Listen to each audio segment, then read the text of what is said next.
Everybody, Ducks here, and we'll be talking about the Unholy Knight Spec. So here it is. For the first rank, we have all will serve. Your Raise Dead spell summons an additional skeleton minion, and its cooldown is removed.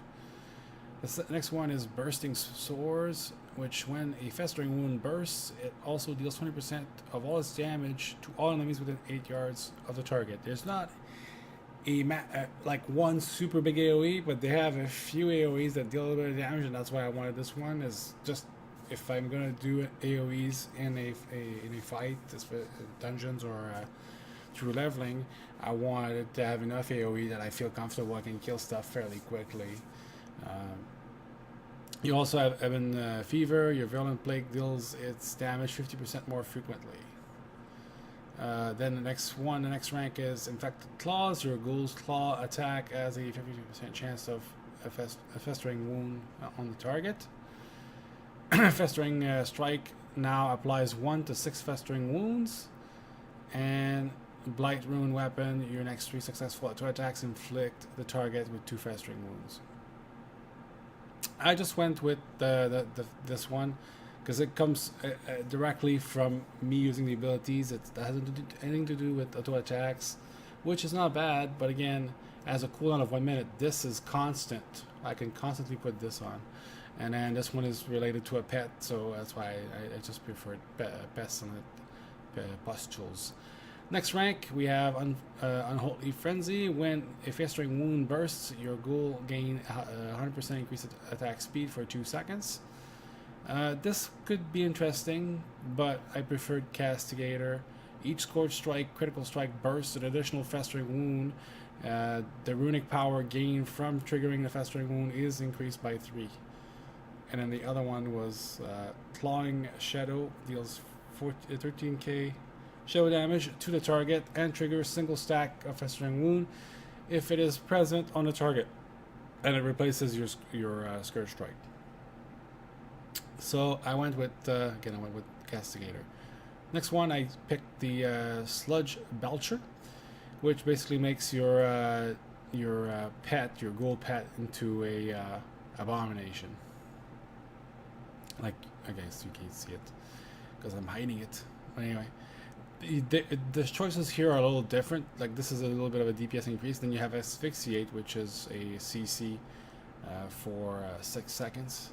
And you have Debilitating Infestation. All enemies affected by Outbreak are snared by 50% for 3 seconds. So it just depends on what you need here. But if you want DPS, definitely it's called Sludge Belcher is what you want to do. Next one, Spell Eater. Your anti-magic shell is 20% larger and lasts 5 seconds longer, which is your anti-magic anti-magic shield. So, I'll just read a tooltip really quickly. Instant 1 minute cooldown surrounds the Death Knight in a anti-magic shell for 10 seconds, absorbing up to 100k magic damage based on maximum health and preventing application of harmful magic effect. Damage absorbed generates runic power. And again, this is based on a level 100, because that shield might go, more than likely would go up, because our HP goes quite a bit higher than 300k as we get level, so 100k would be nothing for a shield at that point. So expect it to go up as you level. Next one is Corpse Shield. 1 minute cooldown. For the next 10 seconds, 90% of all damage you take is transferred to your ghoul. If your ghoul is slain while the spell is active, it cannot be resummoned for 30 seconds. And then Lingering Apparition. Rate Walk lasts 1 second longer, and its cooldown is reduced by 30 seconds. Rate Walk, I believe, is new, so I'll just read the tooltip. Rate Walk channeled, 1 minute cooldown. Sidestep into the Shadowlands, breaking root effects and increasing your movement speed by 70% for 3 seconds. During this time, your all movement impairing effects are suppressed, but you may not attack. So you cannot attack, but it's a way to, for PvPers especially, if you want to stay right on top of somebody, it's a way to do it. It's using that. They remove all those root effects. You can get closer to your target, and as soon as that thing pops out, then you're ready to roll, and you don't have to be like 15 miles away from the target because he rooted and run like a chicken, like most druids like to do. So anyways, that's more like a PvP talent or certain specific fights. But for leveling, I didn't find that was really needed for me. And again, Corpse Shield is good, as it could be good again, but I prefer to go with Spell Eater.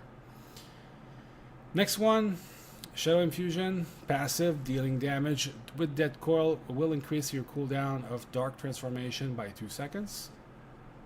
Necrosis, Dead Coil has a 25% chance to cause your Virulent Plague to erupt when it damages infected enemies. And then the last one is Epidemic, which is an AoE. So as soon as you put your Outbreak, which gives Virulent Plague to everything around the target that you selected, and basically everybody, if you do an AoE pull, everybody's going to have Virulent Plague as soon as you use Outbreak. And it's not like a super, it doesn't, I don't know, I would have to check, but I'm pretty sure the cooldown is a lot less than it is right now. Right now, currently, on the alpha is 6 seconds, and I'm pretty sure it's like 20 some seconds, if not more, on WoD. So again, you use that constantly. Every pull you use it, it's ready to go. And then as soon as you use that, then it gives everybody that plague, and then you can use Epidemic every time, and it's going to hit all the targets for 6k damage, and then you can repeat that. It doesn't take it away. I thought it would maybe take it away after you used it, but it doesn't. So you can use that constantly throughout. So that, coupled with your bursting swords, plus your the next talent, which is Defile, right here, you have a lot of AoE there that you can play with, and will down your targets in a timely fashion. Next one, again, you have Dark Arbiter, which gives you that awesome looking, cool looking Valkyr, which honestly I wish wasn't in. I wish it was the default instead of the Gargoyle, but it's not. The Gargoyle is the default, and if you want the Dark Arbiter, you have to pick it. So if it's a 3-minute cooldown, I can see that being very good for PvP, not PvP, with operations or raids. Bosses, but I cannot see that working much further than that with the 3-minute cooldown, especially for leveling. That doesn't quite add up for me. I'd rather have Defile, which I put it down, and then every time I use Scourge Strike, it use Scourge Strike on everybody that's in, as long as I'm inside that Defile pool. You also have Soul Reaper, but now Soul Reaper is not part of your normal abilities. You have to actually select it within your talents.